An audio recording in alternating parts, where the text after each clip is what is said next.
Hello everyone and welcome back to the channel. In this video today I'm checking out a video titled 5 winter objects I only used after moving to America.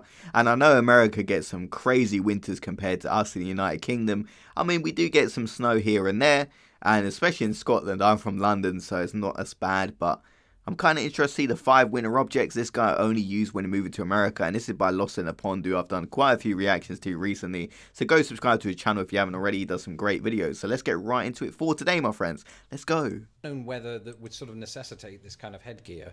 There's wind, but there's not sort of wind that brings along with it a wind chill of minus a billion.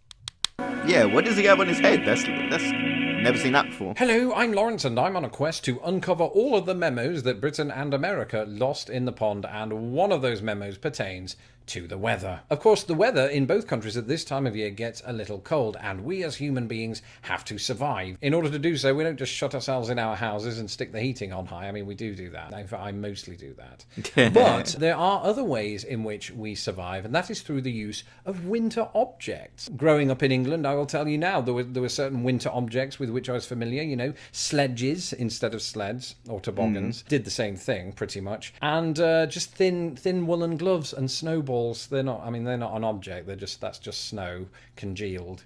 But after moving to America, I realized there were actually a plethora of different objects I'd never encountered before because I never needed them. And so what we're going to do today is we are going to go down 1 to 5, actually no, in reverse order, 5 to 1, and look at the very objects about which I'm speaking. Now before we do get underway here, just a quick disclaimer and a recap, the disclaimer being that some of these objects may well turn up in England. It's just that I didn't have cause to use them back in England, and I don't think that I was an outlier in that regard, whereas the objects I'm about to talk about are actually quite commonplace here in the United States as opposed to in England. Okay, so that's the disclaimer, and the reminder is when I first moved to the United States, I moved to the American Midwest. Very specifically, I moved to the middle of Indiana. I've since moved on to Chicago. Of course, in both places and in much of the northern United States, snow and cold weather is absolutely paramount. That's probably not the right word. There's an abundance of it, shall we say, and we'll be looking at that as compared to the UK in a future video. But without further ado, let's take a look at 5 winter objects I didn't use until I moved to America. Snow shovel. Well, yeah, I've never one. So used a snow shovel or seen anyone here use in the United Kingdom. It's just that they're usually used for shoveling dirt. And because of the sort of rare event that is snow, you won't usually find somebody purchasing what is referred to as a snow shovel that's sold as a snow shovel. Because there are differences between a snow shovel and a regular shovel. Yeah, I've never seen anyone use a snow shovel before, like in real life here. Obviously, I've seen it from The Simpsons, if you guys remember Mr. Plow, a legendary episode. But that's kind of like, you see in American movies and stuff, them shoveling the driveway, but I've never seen that here. Yeah, it's usually size, because everything is bigger in America, and snow shovels are no different. And of course, snow itself is no different, at least here in the north. It was in my first winter here, my brother-in-law showed me how to use one. I mean, it's pretty self-explanatory. Yeah. That's what it says on the tin. Just grab it by the handle and the whatever that bit is, the neck, and do that, and throw it. It's a lot of hard labour. Nobody tells you that going in. And my brother-in-law didn't tell me that going in, and I left with cramp in my arm. Actually, it would have been very useful if you'd have told me about the next entry on this list, you brother. Snowblower. Oh yeah, I've seen like that. I've shovel, never seen that in real life, but like to in show you movies. because I rent these days. But they are absolutely brilliant. And again, I've only used one once, but it was the absolute coolest machine, literally, because it was filled with snow. But the thing is about it, it's not filled with snow. I mean, it is temporarily, but what you do is you just push it along like this, right through the snow, and it just pushes all of the snow out to the side. It's a bit, usually hits family members, brother-in-laws specifically. I did apologise at the time.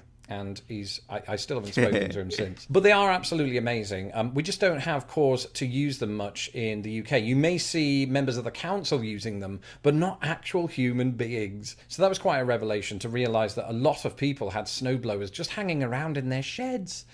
And the sheds were covered in snow too, so you had to use the snow shovel just to get into them, to get to the snowblower. Yeah, you get some crazy amount of snow compared to here. Until you did the garden.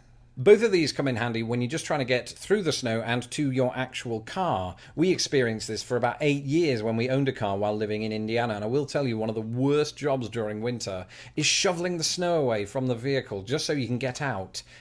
Sometimes it gets 2 feet deep and, you can't even see your car, much less get in it. And then once you've cleared all that away, you've still got to contend with the ice on the windscreens. And you can either turn on the car, heat it all the way up and just sit for an hour, until it all melts. That's not happening. Or something else you could do if you were in a rush, which was me most days because I slept through my alarm, is you could scrape all of that ice off with what is known as an ice scraper. Again, I think they have these in the UK, but they're only used really in very, very extreme circumstances. This is something that you will do multiple times every single winter up here in the Midwest of the United States. I know, I did it, and I got a return to that arm cramp that I got from the shovel. It is just one long winter of arm cramp. I will say this, though, there is something quite pleasing about that. If you're wearing the right gloves and it's not too cold out, never do the ice scraping without gloves, because you'll regret it 5 minutes after getting into the car. But if you've got gloves on and you're doing that, it is quite cathartic. You know, so long as you don't break the windscreen. Sometimes it feels like you are doing that because you. So I hope this guy shows a picture of the ice scraper, because we have like window scrapers. Like, I can't really describe it, but you use it to go on the window and you go.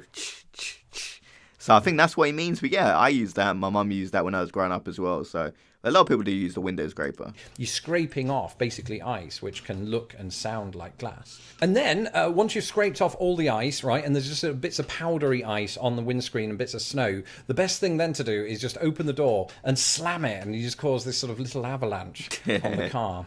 So long as you don't cause an actual avalanche. You know, if you're living in the mountains, just be careful. I mentioned the gloves. It is very important to have good gloves, but equally important while you're wading through all of this snow is our fourth entry.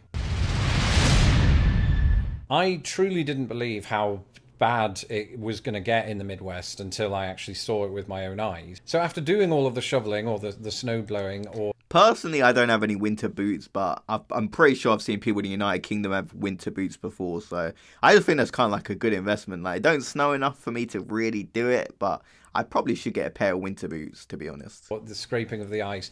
I realised that I'd made the mistake of wearing sneakers in the snow the whole time. Don't do that, because there's a number of reasons. Firstly, the snow gets inside your shoe. You don't want that.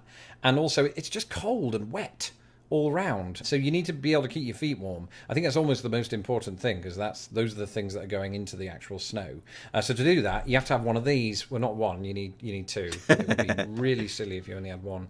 It's a boot, but look at it. It's bigger than me, and I have to get inside this. It is. I mean, you do feel protected. I feel like a foot soldier when I'm wearing this, and I do have another one just for the record. It's right here. Sorry, they've not been cleaned since last winter. I'll get round to that. Put one of them down because they are cumbersome and heavy. Arm cramp, again, arm cramp is the thing that happens in winter. But they are absolutely amazing, and they do keep your feet warm. There's absolutely no doubt about that. And if you're ever set upon by an enemy, just kick them between the legs with this, and they'll never come after you again. It's really, though, that would do a lot of damage. It's this black boot right there that you see, but inside it is this sort of... I'm going to pull it out. Look at that. It looks like a wrestling boot. I've never seen that actually. Again, if somebody comes at you, I thought it was just like a regular boot. You are Ric Flair. Put that down. They're really good. I love them. I've had these 2 years. Absolutely need them in Chicago, especially if you're cycling in Chicago. That's nuts. Who does that in the snow? I did last winter. I'm a brave soul. I wouldn't be quite as brave, though, if I didn't have the final entry on this list. So this is a face shield. Okay, like, is that just like a balaclava? Like, I've never seen anyone actually wear that out during the snow. Mainly, like, you know, hooligans, roadmen kind of wear that just for, like, the look of it. But it's quite practical, though. Like, probably keeps your face quite warm, so... Maybe it's worth looking into getting this. And, you know, what its important job is that not only does it sort of keep snow off you and things like that, the important thing that it does is it keeps the cold wind, the harsh wind of Chicago off you.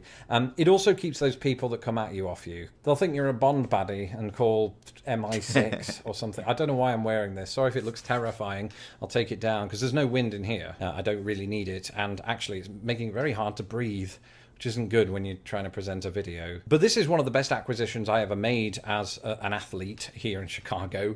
I'm not an athlete. I mean, I ride to work for recreation. I wouldn't be seen dead wearing this in England. There'd be no reason to wear this in England. You know, you don't want to wear one of these while it's raining. That's for sure, because it would just get soaked all round. In England, I've never known weather that would sort of necessitate this kind of it's never been that bad. There's wind, but there's not sort of wind that brings along with it a wind chill of minus a billion. I'm trying to think of a scenario in which you would need it. It doesn't quite go with the tweed hat. But I absolutely love it on me. My wife loves it on me. I don't. What do you mean you don't? That's it for this episode. Thank you for joining me here in this new year. No live stream tonight, as we would normally have on a Friday, because I'm currently out in the winter weather, probably wearing this as we speak. New year, but same instructions. If you haven't had a chance to do so, please subscribe to Lost in the Pond by clicking my little bell. It's not that, it's just regular size. Everybody has the same one.